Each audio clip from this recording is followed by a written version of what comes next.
کہا نہیں نہیں نہیں، مجھے میرا بٹوا چاہیے، یا تو آپ نے چرایا یا تو اس نے چرایا ہے، مجھے آپ لوگ پر شک تھا، اسی لیے آپ نے یہاں پر مجھے نکالا تھا، ہمارے پیسے آپ لوگ چرانا چاہتے تھے، آپ لوگ ملے ہوئے ہو، ایسی ویسی انہیں باتیں سنا دی۔ اب کیا ہوا، ان کے باپ نے بڑے والے سے پوچھا، کہا تمہارا بھی تو بٹوا چوری ہوا ہے؟ اس نے اپنی جیب پر ہاتھ ڈالا، کہا ہاں کوئی بات نہیں، اگر چرایا کسی نے تو میں چوری کا نام نہیں دیتا، میرا بٹوا تھا، گھر اپنا ہے، یا تو آپ نے لیا ہوگا یا اس نے چھوٹے نے لیا ہوگا یا کسی اور نے لیا ہو، گھر میں ہی تو ہے، پیسے خرچ ہو رہے ہیں تو گھر میں ہوں گے، میں اس کو چوری کا نام نہیں دیتا۔ تو اس کے باپ نے کہا دیکھو تم دونوں میں یہی فرق ہے، یہ اپنی قیمتی چیز جانے پر صبر کرتا ہے اور تم اپنی قیمتی چیز جانے پر صبر نہیں کرتے، تم صبر نہیں کرتے بلکہ تم جتاتے ہو، تمہارے اندر صبر نام کی چیز نہیں ہے، یہ صبر کرتا ہے۔ مولانا تحسین جیلانی صاحب کے بیانات سننے کے لیے تحسین جیلانی آفیشیل کو سبسکرائب کریں۔ ذہنیت کے ہوتے ہیں، وہ یہ سوچتے ہیں کہ اگر ہم بالکل اپنا بزنس شروع کریں گے، اگر ان کا کوئی بھائی اس میں شامل ہے اس کو ہٹا دیں گے، الگ شروع کریں گے تو ہم بہت اونچا جائیں گے۔ بالکل غلط ہے، ایسی سوچ بالکل غلط ہے۔ اگر آپ کا بھائی اور آپ اگر کوئی بزنس ساتھ میں شروع کیے ہوئے ہیں اور ساتھ میں کام کر رہے ہیں، دیکھو ایسا ہے، جب سب لوگ ساتھ میں مل کر کام کرتے ہیں نا، سب بھائی، تو وہ بہت اونچے لیول کا کام ہو جاتا ہے، اور اگر بٹوارا ہو جاتا ہے، سب اپنا اپنا الگ الگ کرنے لگتے ہیں، تو پھر وہ ٹوٹ کے بکھر جاتے ہیں۔ اگر کوئی بزنس ساتھ میں ہو رہا ہے تو وہ بہت اونچائی پکڑ جاتا ہے، بہت اونچے لیول کا ہو جاتا ہے۔ ایسے ہی میں ذکر کر رہا تھا ابھی کہ دو بھائی تھے، تو جب ان کے والد صاحب کام سنبھالتے تھے، جب ان کی عمر ہو گئی تو دونوں بھائیوں کو کام دے دیا، ان کا مسالے کا کام تھا۔ دونوں بھائی آرام سے کام کرنے لگے، آرام سے جو ہے اس میں بہت اچھی خاصی آمدنی بھی ہوتی تھی۔ اچھا، جو بھی مال آتا تھا جاتا تھا بکتا تھا یا گھر میں یوز ہوتا تھا، سب لکھا پڑھی میں ہوتا تھا، اور سب سے مین چیز یہی ہے کہ آپ ہر کام، جو بھی آپ کام کر رہے ہیں اور اس میں اگر کوئی آپ کا پارٹنر ہے یا آپ اکیلے بھی کوئی کام کر رہے ہیں، سب سے مین چیز ہوتی ہے کہ ہر چیز آپ لکھت میں رکھیں، تاکہ کبھی بھی آپ کو ضرورت پڑ سکتی ہے، ہر چیز آپ کے لکھت میں ہوگی تو سب سے بہتر ہے وہ آپ کے لیے، کسی کو بھی دکھا سکتے ہیں کہ وہ ایسا ایسا۔ تو یہ دونوں بھائی تھے، اس میں ایک بڑا تھا، وہ سب سے زیادہ کام کرتا تھا، سب سے زیادہ جو ہے کام کر کے، اور چھوٹے کو منع کیا کرتا تھا کہ تم کم جو ہے محنت کرو، باقی تم جو ہے اپنا دھیان دو پیسے وغیرہ لینے پہ، اور جو ہے اس طریقے سے چھوٹے موٹے کام دیا کرتا تھا، بڑے بڑے کام نہیں دیا کرتا تھا، بس زیادہ محنت اپنے آپ ہی کرتا تھا۔ بڑا بھائی تھا، اور بڑے بھائی کی ذہنیت بھی الگ ہوتی ہے، ان کی سوچ بھی سب سے الگ ہوتی ہے، ان کے دل میں سب کو لے کر چلنے کی ایک چاہ ہوتی ہے، چھوٹے کی بھی ہوتی ہے، ایسا نہیں ہے، سب کا ذہن الگ الگ ہوتا ہے، سب کا دماغ الگ الگ چلتا ہے، تو جب سب بھائی مل کر کام کرتے ہیں تو وہ کام بہت آگے جاتا ہے۔ تو یہ دونوں بھائی مل کر کام کرتے تھے۔ ابھی کیا ہوا، ان کے والد صاحب نے سوچا کہ جب دونوں کی شادیاں کروا دیں گے تو یہ اپنے اپنے ذمہ دار ہو جائیں گے اور پھر اور زیادہ بہتر کریں گے، تو دونوں کی شادیاں کروا دی۔ شادیاں ہو گئی، اس کے بعد پھر یہ اپنا بزنس سنبھالنے لگے، اپنا کام کرنے لگے، مسالوں کا کام تھا، ان کا کام چلنے لگا۔ ایک دن چھوٹا بھائی آیا باپ کے پاس اور کہا ابا میں الگ کام شروع کروں گا۔ تو انہوں نے حیرت سے دیکھا، کہا بیٹے اسے کیا ہوا، کیا بات ہے کہ تم الگ کام شروع کرو گے؟ کہا ابا میں نے دیکھا ہے کہ جو بڑا والا بھائی ہے وہ پیسے زیادہ رکھتا ہے اور مجھے کم دیتا ہے، وہ پیسے چراتا ہے، وہ پیسے الگ نکالتا ہے، اور کوئی بھی کام لکھت میں نہیں کرتا ہے۔ تو کہا اچھا، تو باپ کو شک ہوا، لیکن بڑے بیٹے سے جا کے ادب کے ساتھ پوچھا، کیونکہ انہیں پورا یقین تھا کہ ہمارا بڑا بیٹا ایسا نہیں ہے، وہ بہت سمجھدار ہے، بہت زیادہ نیک ہے، نمازی ہے، پرہیزگار ہے، تو ایسا کیسے کر سکتا ہے؟ تو ادب کے ساتھ جا کے پوچھا بڑے والے بیٹے سے، بیٹا ایسا ہے کیا؟ وہ چھوٹا والا کہہ رہا تھا کہ وہ پیسے زیادہ رکھتے ہیں، تو کیوں نہ ہم تم دونوں کا بٹوارا کروا دیں، آدھا کام تم سنبھالو آدھا وہ سنبھالے گا۔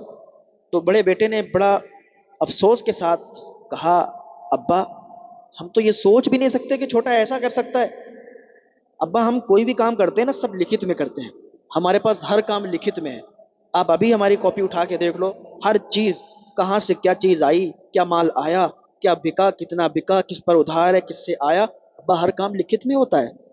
اور اس کو پتہ نہیں کس نے چڑھا دیا کہ اسے لگتا ہے کہ میں پیسے رکھتا ہوں، میں زیادہ پیسے یوز کرتا ہوں، بٹوارے میں زیادہ لے لیتا ہوں، ابا ابھی تو سب آپ کا ہے، اور ہم اگر بٹوارا کر دیں گے، ہمارا چھوٹا والا جو بھائی ہے نا، اس میں اتنی عقل نہیں ہے کہ وہ اکیلے کام سنبھال سکتا ہے۔ ابا اگر اس کو ہم بٹوارا کر کے نکال دیتے ہیں تو وہ بہت زیادہ اس کا نقصان ہو جائے گا۔ اس کو کام کی صحیح ترکیب بھی نہیں معلوم ہے، اس کو کام بھی نہیں صحیح آتا ہے، اور پڑھا لکھا بھی نہیں ہے زیادہ۔ اگر اس کو ہم الگ کرتے ہیں ابا تو اس کے لیے ہی نقصان ہے۔ تو والد صاحب نے کہا بیٹا مجھے پتا ہے، لیکن کیا کر سکتے ہیں، اس کی ضد ہے کہ وہ الگ ہوگا۔ تو کہا ٹھیک ہے ابا کوئی نہیں، ہم اس سے بات کرتے ہیں۔ بڑا والا بھائی آیا، اس نے کہا چھوٹے کیا بات ہے، الگ ہونا کیوں چاہتا ہے، ایک میں کام کرو نا، ساری چیزیں تو لکھت میں ہے۔ تو اس نے کہا نہیں نہیں بھائی مجھے الگ کرنا ہے اپنا۔ اس کو یہ لگتا تھا کہ میں الگ کروں گا نا تو میں بہت اونچے لیول کا، میں بس وہ جو ہے بیاپاری بن جاؤں گا، بہت اچھا کام چلے گا، پیسہ ہوگا، آمدنی آئے گی، یہ ہوگا وہ ہوگا، تھوڑا اپنی بیوی کے چڑھاوے میں آ جاتا تھا، بیوی کے کہہ سنے میں آ جاتا تھا۔ تو بڑے والے بھائی نے کہا مجھے کوئی اعتراض نہیں ہے، لیکن افسوس ہوا کہ میرا بھائی بہت نقصان میں جانے والا ہے، اس کو تمیز نہیں ہے کچھ، مال کیسے بیچا جاتا ہے، کیسے لایا جاتا ہے، کیسے کسٹمر کو ڈیل کی جاتی ہے، تو پڑھا لکھا بھی نہیں ہے۔ تو کہا ٹھیک ہے میرے بھائی میں تم کو الگ کر سکتا ہوں، ٹھیک ہے۔ بٹوارا ہو گیا، دو دکانیں ہو گئی، ایک میں اس کا کام چل رہا ہے، ایک میں اس کا کام چل رہا ہے۔ اب تھوڑے دن تو یہ کام چلتا رہا، لیکن کچھ دنوں کے بعد یہ چھوٹا والا جو تھا نا، اس کا کام ٹھپ ہو گیا۔ بڑا والا تھا، اس کو ساری کچھ جانکاری تھی، پڑھا لکھا تھا، سب حساب رکھتا تھا اپنا، جب بھی صبح آتا تو پہلے اپنا پورا حساب کتاب کلیئر کرتا، شام کو اٹھتا تو پورا لکھ کے اور کلیئر کر کے پھر اٹھتا تھا۔ اس کو پڑھا لکھا نہیں تھا اور کوئی زیادہ خاص اس کا کام چلتا نہیں تھا۔ تھوڑے دن کے بعد اس کا کام ٹھپ ہو گیا۔ پہلے دکان پر دو مزدور لگے تھے، اب کیا ہوا مزدور بھی بٹ گئے تھے، ایک ادھر ایک ادھر ہو گیا تھا۔ اب کیا ہوا، یہ بہت زیادہ نقصان ہو گیا اس کا۔ بڑے والے بھائی نے اس کو سمجھایا کہ بھائی دیکھو تمہارا نقصان ہو رہا ہے، تم ابھی بھی آ جاؤ ہمارے ساتھ کام کرو، ہم ہیں نا تمہارے بھائی ہیں، ہمیں تم کیا سمجھتے ہو۔ اس نے کہا نہیں نہیں نہیں مجھے اپنے کرنا ہے، تمہیں کیسے پتا میرا نقصان ہو رہا ہے، مجھے تو بہت منافع ہو رہا ہے۔ اس نے بات بنا دی۔ تھوڑے دنوں کے بعد اتنا زیادہ نقصان ہوا، اتنا زیادہ نقصان ہوا کہ اس پر قرض ہو گیا، قرض میں مبتلا ہو گیا۔ ایک دن اداس حالت میں اپنے باپ کے پاس آیا اور کہنے لگا بابا بہت زیادہ نقصان ہو رہا ہے، کیا کریں، یہ پیسے بچتے کیوں نہیں ہیں، یہ پیسے رکتے کیوں نہیں ہیں، اور میرا کام اس میں نقصان ہو رہا ہے اور بڑے بھائی کا فائدہ ہو رہا ہے، ایسا کیسے کیوں ہے۔ تو کہا چلو ٹھیک ہے، اس کو بتانے میں تو سمجھ میں آئے گا نہیں۔ ان کے باپ نے سوچا کہ ان کو پریکٹیکل کر کے ہی سمجھانا پڑے گا۔ کہا آج تم دونوں ہمارے ساتھ ہی لیٹنا، ہمارے ساتھ ہی سونا۔ کہا ٹھیک ہے۔ تو بڑے والے بھائی کو بلایا اور چھوٹا والا دونوں جو ہے وہیں سو گئے۔ رات میں ان کے باپ نے کیا کیا، دونوں کے بٹوے نکال لیے، اور دونوں کے بٹوے میں اشرفیاں تھیں، دونوں کے بٹوے نکال کے اپنے پاس رکھ لیے۔ اب جب صبح ہوئی، صبح ناشتہ واشتہ ہوا، اس کے بعد جب چھوٹے والے نے اپنی جیب پر ہاتھ ڈالا نا، اس کو بٹوا نہیں تھا۔ بٹوا نہ ہونے کی وجہ سے اس نے پورا گھر سر پہ اٹھا لیا، میرا بٹوا کس نے چرایا ہے، میرا بٹوا مجھے پتا ہے اس بڑے والے بھائی نے چرایا ہے، یہ مجھ سے جلتا ہے، اس سے حسد ہے، اس نے میرے پیسے چرائے ہیں، نے ایسا کیا ویسا کیا۔ والد صاحب بالکل خاموش، بڑا والا بھائی بالکل خاموش۔ تو کہا والد صاحب نے کہ تم اتنا کیوں چلا رہے ہو، اگر تمہارا بٹوا چرایا ہے یا لیا ہے کسی نے تو ہم تینوں کے علاوہ کوئی اور تو تھا نہیں، تو یا تو میں نے لیا ہوگا یا تو اس نے لیا ہوگا، تمہارا بٹوا تمہارے پیسے ہیں تو گھر میں ہی، کہیں باہر تو نہیں گئے۔ کہ نہیں نہیں نہیں مجھے میرا بٹوا چاہیے، یا تو آپ نے چرایا ہے یا تو اس نے چرایا ہے، مجھے آپ لوگ پر شک تھا اسی لیے آپ نے یہاں پر مجھے نکالا تھا، ہمارے پیسے آپ لوگ چرانا چاہتے تھے، آپ لوگ ملے ہوئے ہو، ایسی ویسی انہیں باتیں سنا دی۔ اب کیا ہوا، ان کے باپ نے بڑے والے سے پوچھا، کہا تمہارا بھی تو بٹوا چوری ہوا ہے۔ اس نے اپنی جیب پر ہاتھ ڈالا، کہا ہاں کوئی بات نہیں، اگر چرایا کسی نے تو میں چوری کا نام نہیں دیتا، میرا بٹوا تھا، گھر اپنا ہے، یا تو آپ نے لیا ہوگا یا اس نے چھوٹے نے لیا ہوگا یا کسی اور نے لیا ہو، گھر میں ہی تو ہے، پیسے خرچ ہو رہے ہیں تو گھر میں ہوں گے، میں اس کو چوری کا نام نہیں دیتا۔ تو اس کے باپ نے کہا دیکھو تم دونوں میں یہی فرق ہے، یہ اپنی قیمتی چیز جانے پر صبر کرتا ہے اور تم اپنی قیمتی چیز جانے پر صبر نہیں کرتے، تم صبر نہیں کرتے بلکہ تم جتاتے ہو، تمہارے اندر صبر نام کی چیز نہیں ہے، یہ صبر کرتا ہے اور صبر کرنے کا اسے پھل ملتا ہے، یہ ہر چیز پر صبر کرتا ہے۔ اگر انسان کو صبر آ جائے نا تو بہت بڑی اس کے اندر یہ خاصیت پیدا ہو جائے گی، جس کے اندر صبر آ جائے تو وہ دنیا کی ہر چیز سے لڑ سکتا ہے اور اس کو کامیابیوں سے کوئی نہیں روک سکتا۔ تو جب اس نے یہ بات سنی نا تو بڑے بھائی کے گلے سے لگا، کہا بھائی معاف کر دو، میں غلط تھا۔ تو بڑے والے بھائی نے معاف کیا، کہا بھائی میں تجھے کبھی غلط سمجھا ہی نہیں، میں تو تمہیں ہر وقت یہی کہتا تھا کہ تم آؤ ہمارے ساتھ کام کرو۔ کہا تمہارا جو گھٹا ہو رہی تھی، تمہارا مال نہیں بک رہا تھا، اور تمہیں ایسا لگ رہا تھا کہ ہمارا مال بک رہا ہے, ہمیں منافع ہو رہا ہے, ذرا اپنے جو مزدور تم نے لگایا اس کو بلا کے پوچھو نا. جب مزدور بلایا گیا تو کہا پوچھو, تو مزدور نے بتایا, کہا ہاں آپ کو تو نقصان ہوتا تھا, لیکن یہ آپ کے بڑے والے بھائی صبح کو ہر دن آ کے یا شام کو آ کے ہمیں کچھ پیسے دیتے تھے, اور وہ پیسے ہم آپ کے مال میں ملا دیا کرتے تھے. تو آپ جب پیسے گنتے تھے تو آپ کو لگتا تھا کہ منافع ہوا ہے. یہ آپ کے بڑے بھائی ہیں جو آپ کو نقصان میں بھی دیکھنا پسند نہیں کر رہے تھے.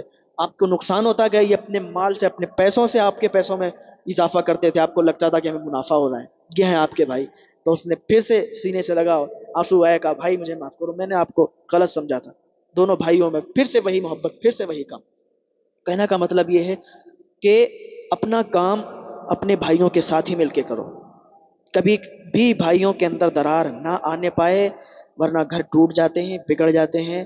جیسا کہ آپ سبھی لوگ جانتے ہیں کہ ہمارا ٹور تحسین جیلانی حج عمرہ ٹور اینڈ ٹریولز چل رہا ہے, اور ہندوستان بھر سے لوگ حج اور عمرہ کرنے جا رہے ہیں. آپ کے لیے خوشخبری یہ ہے کہ اگر آپ عالم ہیں, حافظ ہیں, شاعر ہیں یا مقرر ہیں یا کوئی عام, تو آپ ہمارے ٹور سے جڑ سکتے ہیں. ہندوستان بھر میں کہیں پر بھی آپ ایک آفس کھول سکتے ہیں, اور ہم سے جڑ کر آپ کام کر سکتے ہیں, اور آپ بھی لوگوں کی خدمت کر سکتے ہیں, اور ان کو حج اور عمرہ بھیج سکتے ہیں.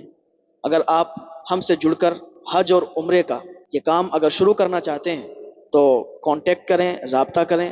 اسکرین پر آپ کو نمبر دکھائی دے گا, ہماری ٹیم آپ سے رابطہ کرے گی اور آپ کو تحسین جیلانی حج عمرہ ٹور اینڈ ٹریول سے جوڑے گی. تحسین جیلانی عطر آرڈر کریں تحسین جیلانی .com یا مسلم لائف پرو ایپ سے.